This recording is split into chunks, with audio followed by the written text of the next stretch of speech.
As he looks up to the hills, he remembers well the God in whom he trusts, the God who is highly exalted, higher than the hills themselves. The journey is long and the journey is hard. How will we make it? How will we endure? From where will our help come? Welcome to Encounter the Truth with Jonathan Griffiths. I'm Steve Hiller. Glad you're with us as we continue our look at the Psalms. We've been highlighting or taking a look at different Psalms in this series. Jonathan, today we look at Psalm 121. Why is this one of the Psalms that you picked? Well, this is one of my favorite Psalms, I think, Steve. It's familiar to many. I think a number of attempts have been made to put it to music, and some of us will have sung this Psalm as a song in various contexts. And it's a Psalm that I think really speaks to the heart. The picture is of pilgrims making their way to Jerusalem from different parts of Israel to be in Jerusalem for a feast, and they're traveling through dangerous and hilly territory, and they're wondering, are we going to make it? Is it going to be okay? And as they wonder that, they look to the Lord and they cry out to him for his help. And it's a wonderful picture of the believer walking through all the ups and downs of life in this world, looking to the Lord for help on the journey and crying out to him. And for those of us who know the Lord and walk with him, we know that heart experience. It resonates with our heart. And I think this particular psalm just gives us encouragement to do that very thing, to look up to the Lord for his daily help on the journey. Well, let's get into that psalm then. As you just heard, Psalm 121 is where we're at. Grab your Bible, join us there as we begin lifting up our eyes. Here is Jonathan. Travel in the ancient world in the time of the psalmist was no easy thing. Often long journeys involved walking for days on end, walking through difficult terrain and through lawless territory. And journeying to a longed-for destination, it took courage and it took perseverance. And for the believer, it took faith. Our psalm this morning, the text upon which we are going to focus, is all about a great journey to a great destination and all the perils and all the challenges involved in getting there. Our psalm today belongs to a collection of psalms, a collection running from Psalm 120 through to Psalm 134, a collection called the Psalms of Ascents. They are all psalms that focus on the journey up to Jerusalem, the ascent to Jerusalem from the surrounding communities, as the people of God traveled to the famed holy city to take part at the annual festivals at the temple. Now, the idea of ascending, of going up to Jerusalem, was not simply a geographical or topographical idea, that Jerusalem was simply higher in its physical location than everywhere else. The idea was actually more profound than that. It was that Jerusalem was higher in stature than other places. It was more important than other places. We don't tend to talk like this in North America, but I noticed this actually quite a lot in the UK. If someone from another part of the country, be it the north or the south, the east or the west, if someone from outside London was traveling to London, they would often talk about going up to London. Going up because London is, well, an important place. If a student in the old days traveled to Oxford to begin a new term of studies, people would say, he is going up to Oxford. She is going up to Oxford, not because Oxford is at a high elevation, it's in the Thames Valley, but rather because it was seen as an important place. The Psalms of Ascents speak of the journey of the people of God as they go up to Jerusalem to enjoy the Lord's presence at his temple. You and I are not on a literal pilgrimage to the earthly Jerusalem, of course. But this psalm, it doesn't just serve as an ancient travel log that is a piece of historical information and interest for us. No, you and I today, we know what it is to be on a journey to the place of God's immediate presence. We know what it is to be pilgrims, to be travelers, longing for our final destination, weary from the journey, anxious to arrive. And for us, as we read this ancient psalm, our heart resonates with the heart of the psalmist. And as we read these words and give attention to what the psalmist expresses, we learn to place our confidence. We are reminded to place our hope, the grounds of our security, in the God who watches over us on our journey. When we study the Psalms, we don't often look at the context, the surrounding Psalms. We tend to read each Psalm, I think, as a sort of standalone unit. But this little grouping of Psalms, 120 to 134, it is presented as a kind of defined group for us. All of these Psalms have this little heading, a song of ascents. And I think it makes some sense to see the first of these Psalms, the first three anyway, as a kind of opener to the group of traveling songs, songs to sing along the way, songs to sing on the journey. And it's really interesting, I think, to look at these openers, these three together. As a group, these first three Psalms of Ascents, they are a rich introduction to these journeying songs. Just notice with me what the first one is all about, Psalm 120. It is a cry for deliverance. The psalmist is living in a place that he's finding hard. He's living in a dark land among enemies. Let me just read it briefly. It's a short psalm. In my distress, I called to the Lord, and he answered me. Deliver me, O Lord, from lying lips, from a deceitful tongue. What shall be given to you, and what more shall be done to you, you deceitful tongue? A warrior's sharp arrows with glowing coals of the broom tree. Woe to me that I sojourn in Meshech, that I dwell among the tents of Kedar. Too long have I had my dwelling among those who hate peace. I am for peace, but when I speak, they are for war.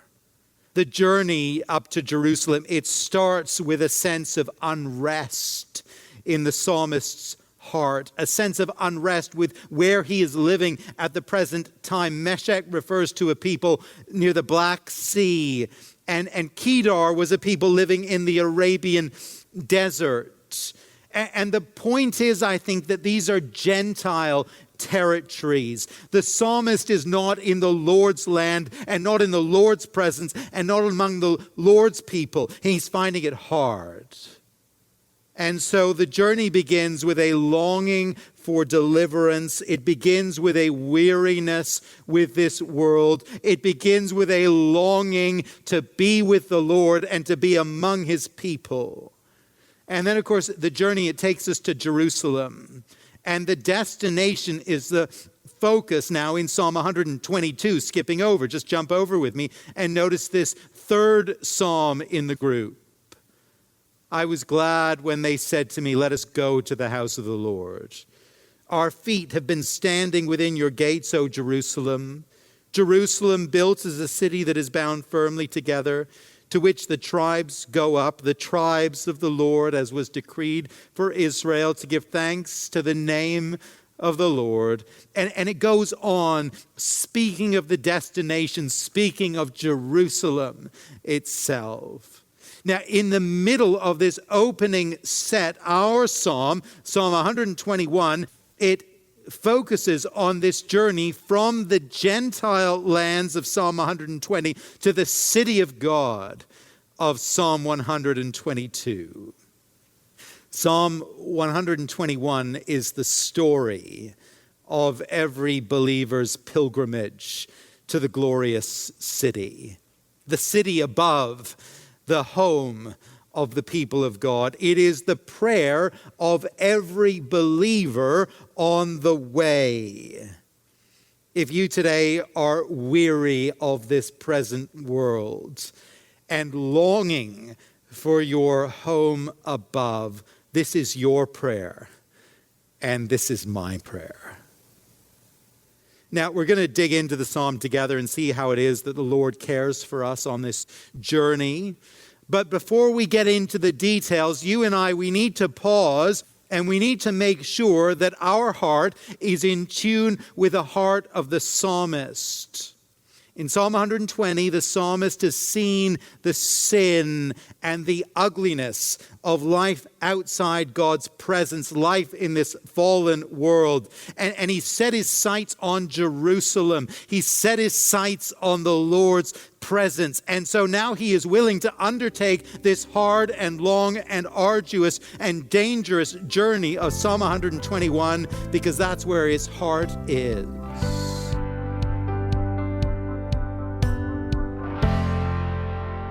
You're listening to Encounter the Truth with Jonathan Griffiths, a message called Lifting Up Our Eyes. And we're going to pause right here, but we'll get back to this message in just a moment.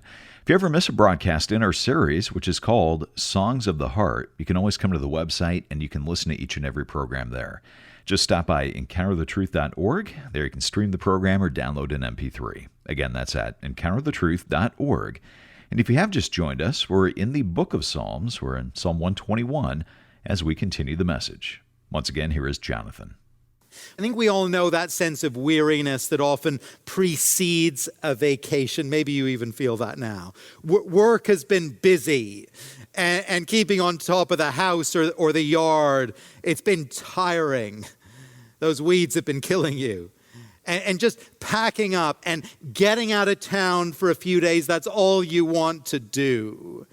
And as you depart, as you pack up and you leave, there's a destination in mind, a beach somewhere maybe, a beautiful place where there's refreshment and relaxation and sunshine and good food, whatever it is, wherever you go. Now, as you set off on your journey, you are propelled both by the sense of weariness of the place from which you are going, the weariness of your place of departure, and the joyful anticipation of the place to come. Now that's what we see happening here in this section of the Psalms. Weariness of the place of departure, Psalm 120, and the joyful expectation of the destination, Psalm 122. And those two book-ending realities propel the pilgrim along the journey. And you know, those two things, they need to be propelling us too each day of our journey. You know, I hope you and I today see and feel the weariness of this present world.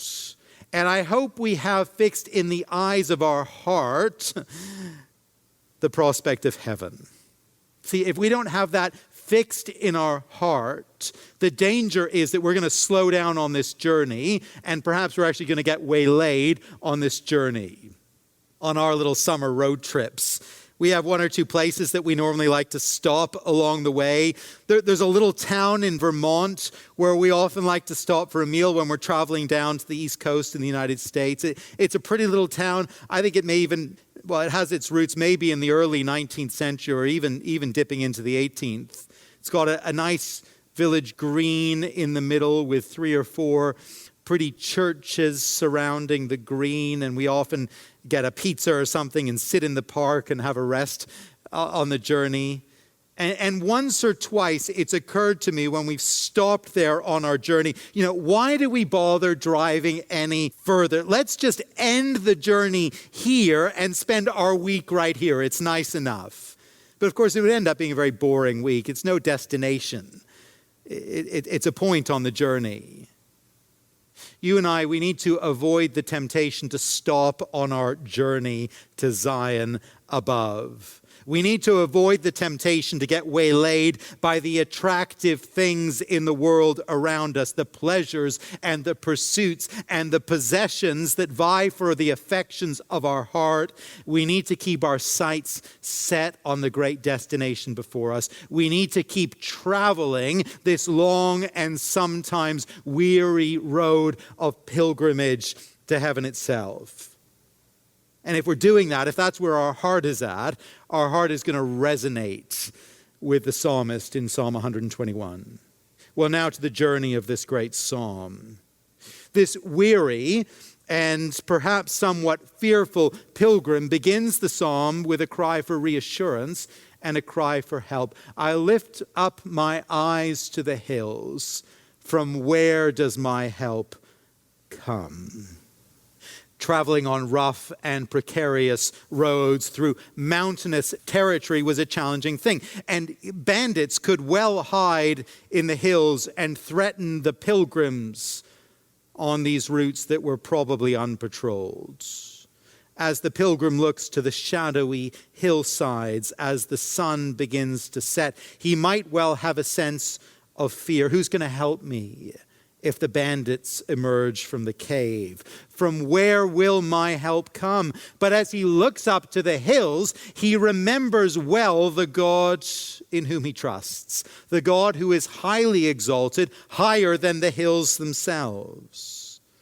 It is this great question that underlies the psalm. The journey is long and the journey is hard. How will we make it? How will we endure? From where will our help come? And the rest of Psalm 121 is really an answer to that question.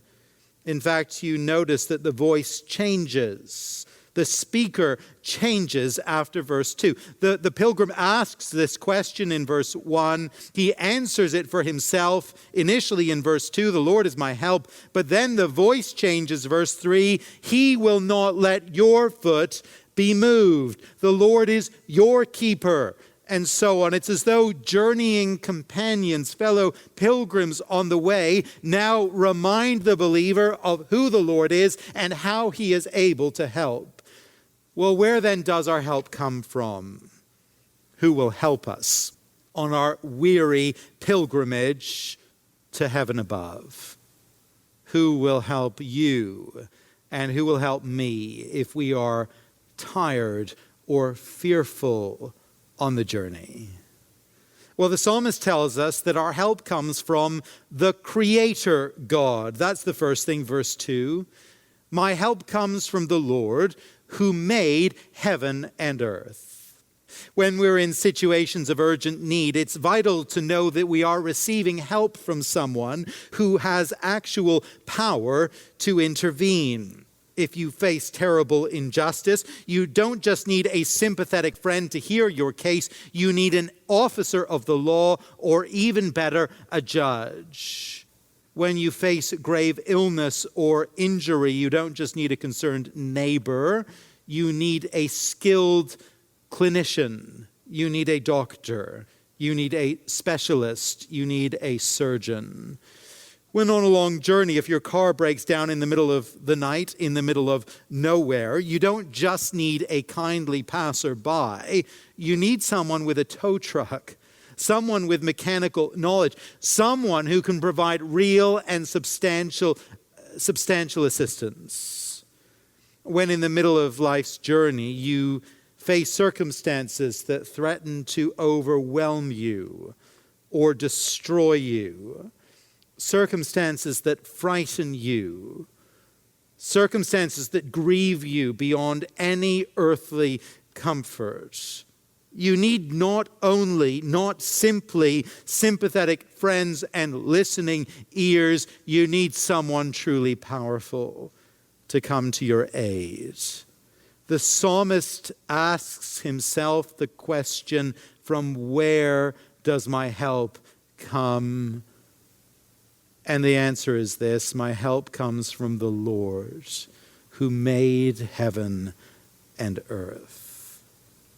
This is quite a famous and familiar verse. It's been turned to song on a number of occasions, and its familiarity could just blunt its force for us. But consider what's being said.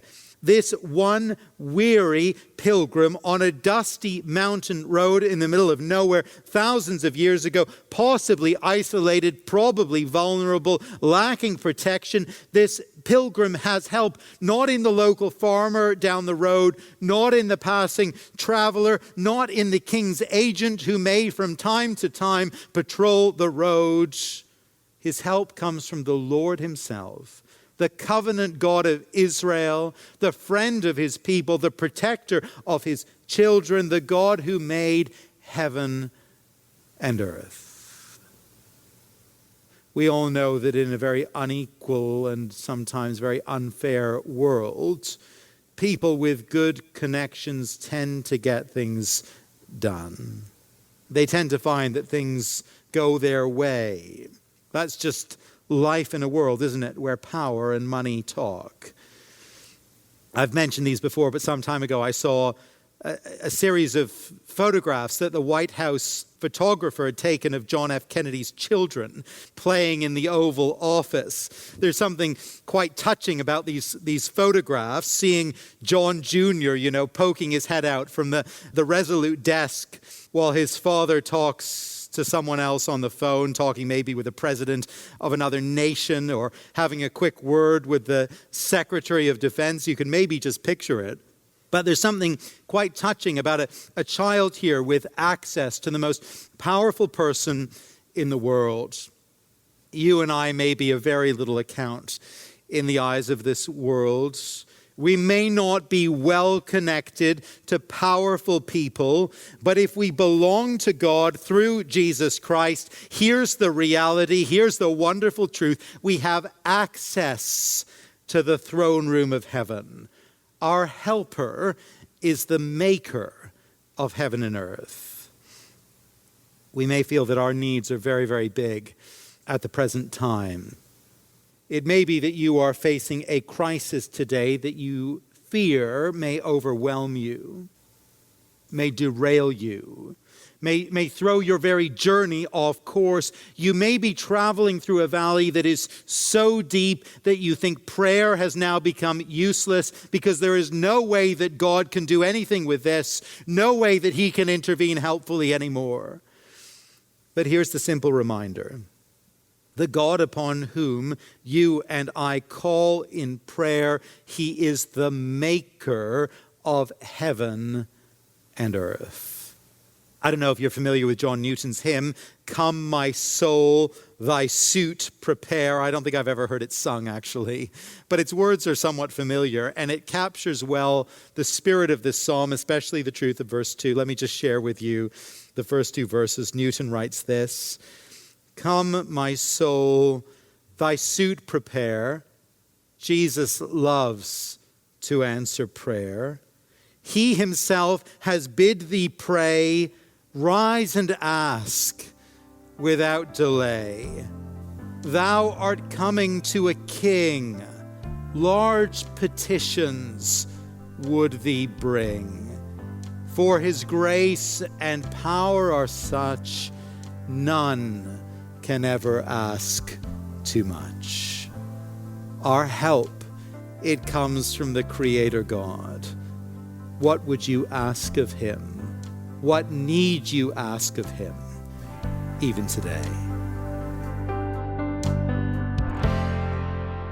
Jonathan Griffiths here on Encounter the Truth with part of our message, Lifting Up Our Eyes, part of our series, Songs of the Heart. And today, we're looking at Psalm 121. And while we weren't able to hear the entirety of this message, we'll continue on our next broadcast. So I hope you make it a point to tune in. If you ever miss a program, come and listen online. Our website is encounterthetruth.org. There you can also give a gift of support because it is your generosity that keeps Jonathan's teaching on this station. And as our way of saying thank you for giving a financial gift this month, we'd love to send you a book that Jonathan's picked out. It's called Worthy, Living in Light of the Gospel, written by Sinclair Ferguson. And in this book, Ferguson explains the importance of living worthy of the gospel, why that principle is so often forgotten and how it's cultivated. And then we take a look at the difference between biblical obedience and legalism. We'd love to send you a copy of this book as our way of saying thank you for your financial support. You can call and give a gift over the phone. The number's 833-99-TRUTH. That's 833-998-7884 or give online at encounterthetruth.org. You can also write us at Encounter the Truth, 2176 Prince of Wales Drive, Ottawa, Ontario, 2KE0A1, or in the U.S. at Encounter the Truth, 215 North Arlington Heights Road, number 102, Arlington Heights, Illinois, 60004. For Jonathan Griffiths, as well as our producer Mark Bretta, I'm Steve Hiller. Thanks for listening, and I hope you'll join us next time.